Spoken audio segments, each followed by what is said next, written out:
रामकृष्ण हरी. तर आज आपण तुकोबारायांचा पुढील सुंदर असा अभंग पाहूया. भक्तीचे ते वर्म जयाचे हाती तया घरी शांती क्षमा दया. भक्तीचे ते वर्म जयाची हाती तया घरी शांती क्षमा दया. अष्टमहासिद्धी ओगळती द्वारी नवजती दुरी दवडिता. तेथे दुष्टगुण न मिळे निशेष चैतन्याचा वास झाला माझी. संतुष्ट हे चित्त सदा सर्व काळ तुटली हळहळ त्रिगुणांची. तुका म्हणे देव सर्व भार चालवी कामार होऊन या. तुका म्हणे त्याचा देव सर्व भार चालवी कामार होऊन या. या अभंगामध्ये म्हणतात की अंतकरणापासून निष्काम भावाने देवाची भक्ती करणे हे वर्म ज्याला साध्य झाले त्याच्या घरी दया क्षमा शांती नांदत असते असे तुकाराम महाराज म्हणतात की त्याच्या दारात 8 महासिद्धी उभ्या राहून त्यांची सेवा करतात. त्यांना भक्तांनी दूर केले तरी त्या तिथून जात नाहीत. त्या भक्तांच्या अंतकरणात एक कणभर देखील दुर्गुण नसतो, कारण त्याचे हृदय चैतन्यरूपी श्रीहरीच्या रूपाने परिपूर्णपणे भरलेले असते. त्याचे चित्त सदैव संतुष्ट असते. सात्विक राजस तामस या 3 गुणांच्या पासून त्यांना कोणत्याही प्रकारची हळहळ वाटत नाही. म्हणून तुकाराम महाराज म्हणतात की भक्तीचे वर्म जाणून त्याप्रमाणे वागणाऱ्या भक्तांचा दास स्वतः हरी होतो आणि त्याच्या योगक्षेमाचा भार चालवतो. तुका म्हणे त्याचा देव सर्व भार चालवी कामार होऊन या. म्हणजे त्याचा पूर्ण भार हा हरी चालवतो, देव चालवतो असे या सुंदर अशा अभंगामध्ये सांगतात की भक्तीचे ते वर्म जयाची हाती तया घरी शांती दया क्षमा. म्हणजे अंतकरणापासून जे देवाची भक्ती करतात त्याच्या घरी दया क्षमा शांती नांदत असते अशा सुंदर अभंगामध्ये तुकाराम महाराज सांगतात. साच हा विठ्ठल साच हे करणे संत जीवचने बोलियेले. साच ते स्वहित साच ते प्रचित साच वेदेनीत सांगतली. तुका म्हणे ती साच साच भावे लटिके वर्म ठावे नाही त्यासी. या सुंदर अशा अभंगात तुकाराम महाराज म्हणतात की जगात विठ्ठल हे सत्याचे स्वरूप आहे आणि शुद्ध अंतकरणाने त्याची सेवा करणे आवश्यक आहे अशा संतांनी उपदेश केला आहे. सर्व खालविंद ब्रह्म म्हणजे ब्रह्म हे सर्वत्र भरून राहिले आहे असा वेदाचा उपदेश आहे. त्याचा आपणास अनुभव आला तर आपले स्वहित होईल. म्हणून तुकाराम महाराज म्हणतात की भक्त हे सत्याने प्रत्येक पाऊल टाकून सत्याशी एकरूप होतात. इतर कोणत्याही प्रकारचे अहंकाराचे खोटे वर्म ते मान्य करीत नाहीत. तुका म्हणे घेती साच साच भावे लटिके वर्म ठावे नाही त्यासी. म्हणजे ते खोटे वर्म मान्य करत नाहीत किंवा खोट्यासोबत ते चालत देखील नाहीत. संगे वाडे सीन संगे वाडे भजन त्रिविध हे जन बहुदेवा. याची मुळे आला सगांचा कंटाळा दिसता ती डोळा नाना छंद. एकविध भाव राहावया ठाव नेदी हा संदेह राहो चित्ती. शब्द ज्ञानी हित नेनती आपुले अनिक देखिले नावडे त्या. तुका म्हणे आता एकलेची भले बैसोनी उगले राहावे ते.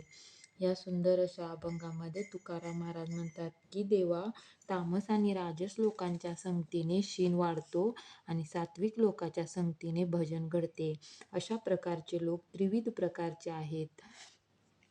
याची मुळे आला संघाचा कंटाळा दिसता ती डोळा नाना छंद. एकविध भाव राहावया ठाव नेदी हा संदेह राहो चित्ती. शब्द ज्ञानी हित नेनते आपुले अनिक देखिले नावडे त्या.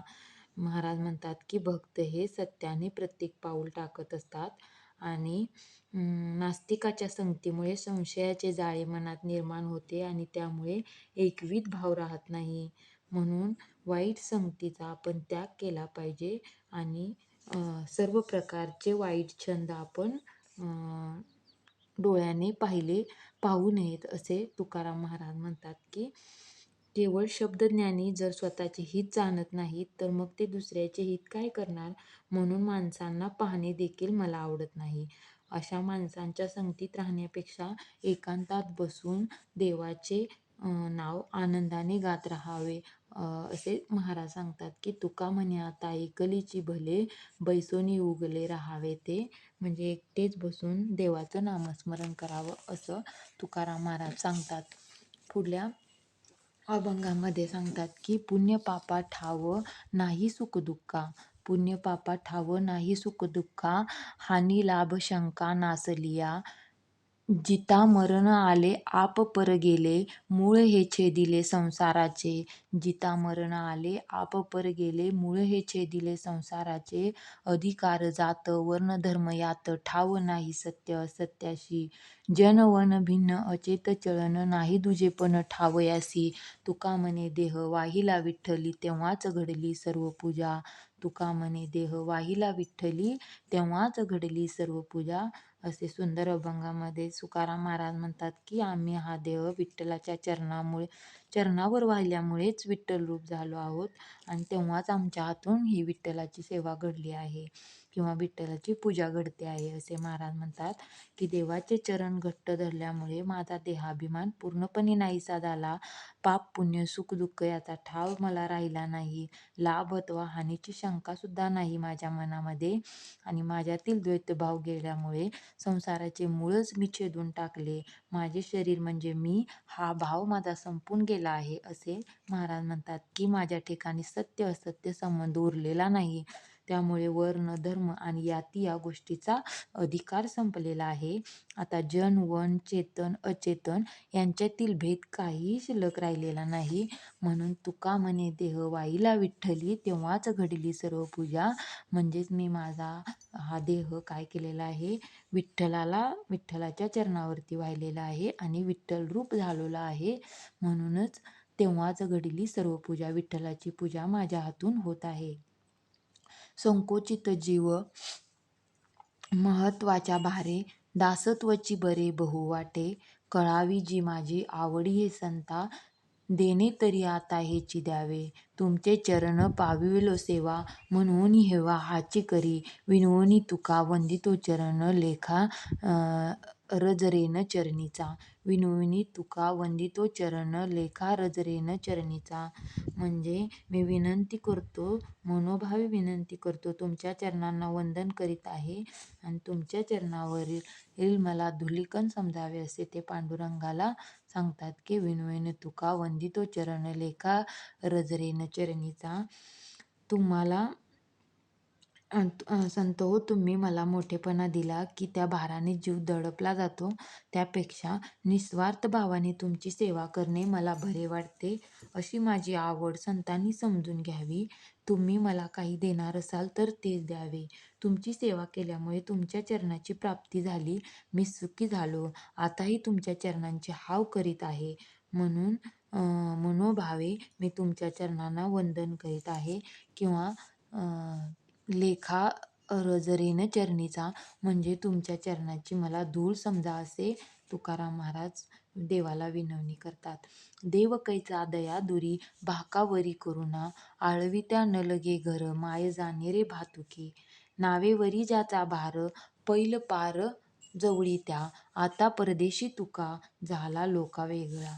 आता परदेशी तुका झाला लोका वेगळा.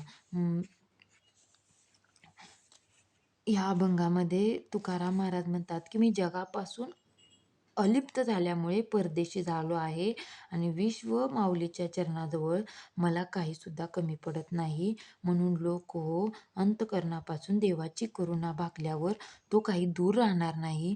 जे कोणी देवाची आळवणी अंतकरणापासून करतात त्यांना इतर कोणताही आश्रय शोधण्याचे कारण नाही.